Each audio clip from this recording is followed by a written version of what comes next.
আমাদের হেফজখানায় হেফজ পড়ার পাশাপাশি আমরা যে ইংরেজি ক্লাস করে থাকি, সেই ক্লাসের একটা পরীক্ষা, মাসিক পরীক্ষায় যারা উত্তীর্ণ হয়েছে 1 নাম্বার 2 নাম্বার 3 নাম্বারে, তাদের জন্য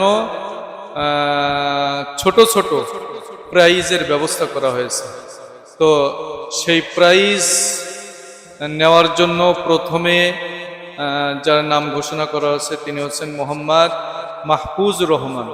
উনি 1 নাম্বার